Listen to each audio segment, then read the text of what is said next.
In the name of Allah, the most compassionate, the most merciful, dear friends and fellows, look, the life we have been given, it has been given to us once only, and it will never ever be given to us again.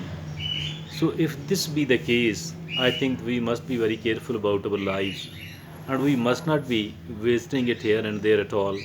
We need to focus and we need to concentrate upon the goodness in our life. Now, as for when we talk about making our life good one, there are certain things which are not so easy to do, which are not so small. Rather, these are bigger, and since these are big and it hence it demands a lot of effort. I think we should try to do that as well. But there are certain other things which are so small in nature, which are not so big in nature, which are not so big in quantity at all, but these things actually are impacting our life positively and positively a lot. So as for these small things are concerned, we must be very curious all the time to find out, to understand, to put it on the to put it into practice. So those small things which are the things which are small in nature, but these things can benefit us a lot. So we must not be oblivious towards them at all. Rather, we should always remain careful and cautious that we don't miss any of those things at all. So today we are going to talk about such things which are very small in nature, but these are very beneficial indeed.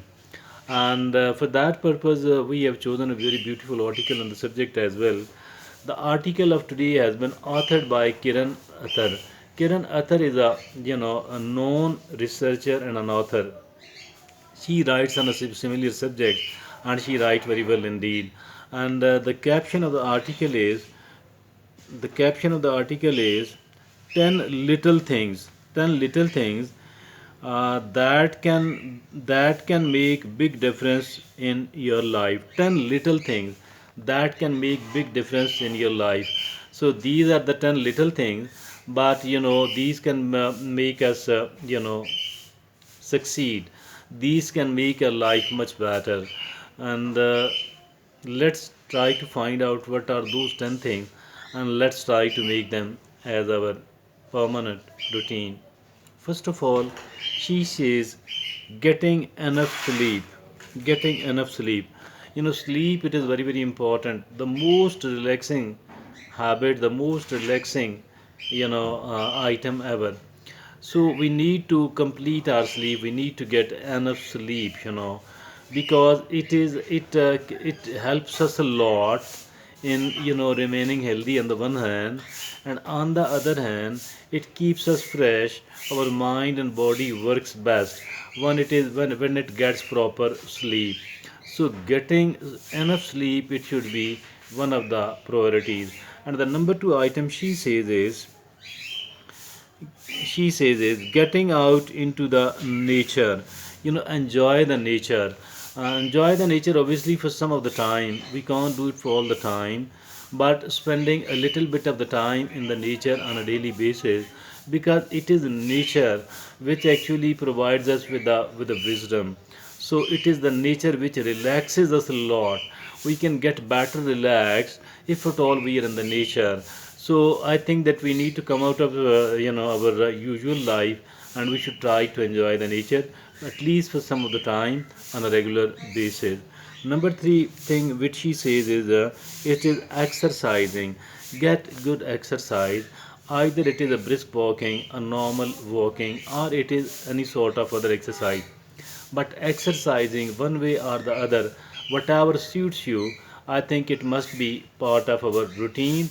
It must be done on a daily basis, and it is hugely, greatly beneficial. Now, the next thing is the number four thing is she says disconnecting from technology. Disconnecting from technology, I think it can be done for a very small amount of time only, because we are heavily dependent upon the technology. We, the people in living in Pakistan like countries, India, Pakistan like countries, I think that even we, it is not so easy for us to disconnect from the technology. But those living in the Western developed countries, they are much more dependent upon the technology. But one thing is there, they know the importance of nature. And some of them they are living an off grid life. They have disconnected from the cities. They live in the far off places. And they, once they don't have the electricity, once they are away from the electricity, obviously all the gadgets are operated by the electricity. So they do live the natural life. I don't say that each one of us should be doing that. It is not possible. But for at least some of the time, we should try to live closer to the nature and away from the technology for at least some of the time.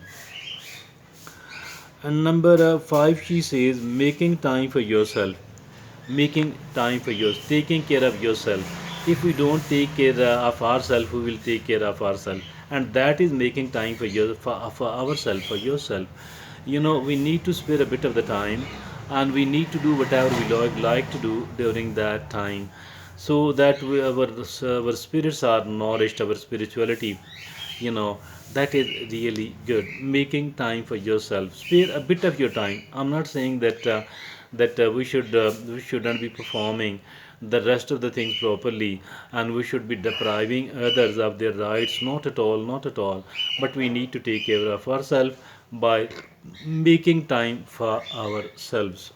Next is, he says, decluttering wherever we are. Either it is office, it is the home, residence, it is the inside the vehicle, whatever we are doing, whatever it is, our own desk, whatever we are doing, I think we need to declutter it, and we need to declutter it, and we need to get organized. You know that the next is, the seventh is, practicing gratitude. Practicing gratitude, of course, it is very important.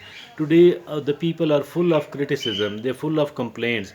And once we are full of criticism and complaints, what is going to happen? We are seen under the stress for most of the time. And if this be the case, I think we cannot relax, we cannot perform at the best possible level.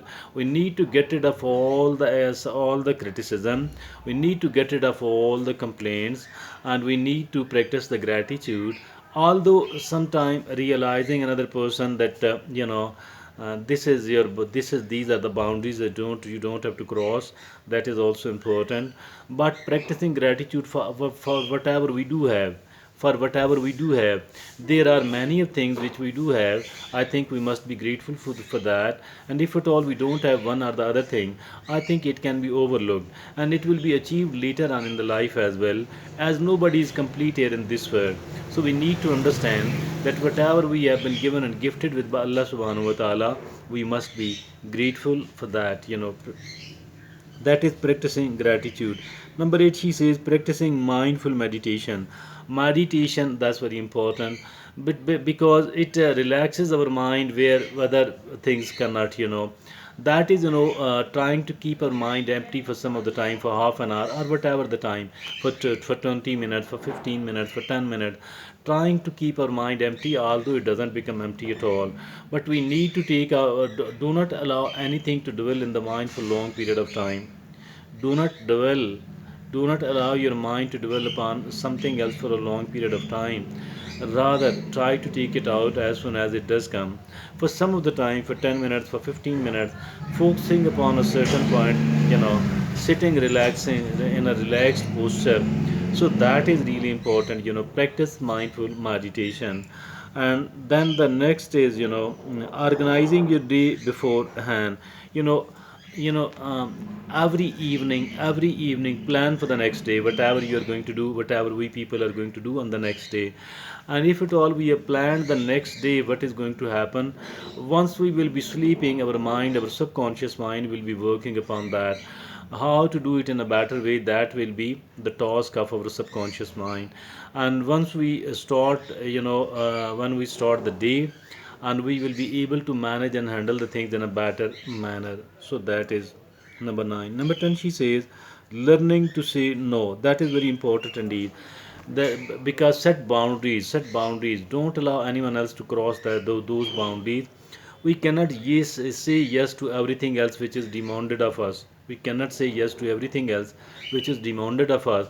What we actually need to do is, what we actually need to do is that we must be We must learn to say no. That way we can protect ourselves a lot. Otherwise we will be overwhelmed. Otherwise we will be overcommitting, we will be overwhelmed. And as for this overwhelming situation is concerned, we might get collapsed. We may lose everything else, we may lose even we ourselves. So for that purpose we need to set boundaries and we need to learn to say no. That is very very important indeed. So these were the 10 very important things. These are very small, very little in the nature, but as for the efficacy of these is concerned, as for their impact upon our life is concerned, it is not little at all, rather it is greater. I think that each one of us should enlist all of those things, and we should start practicing all of each and every item of those 10 things immediately. And we need to do it constantly, continuously, because it will bring quite a good change, quite a pleasant change in our life. Thank you. Jazakumullah.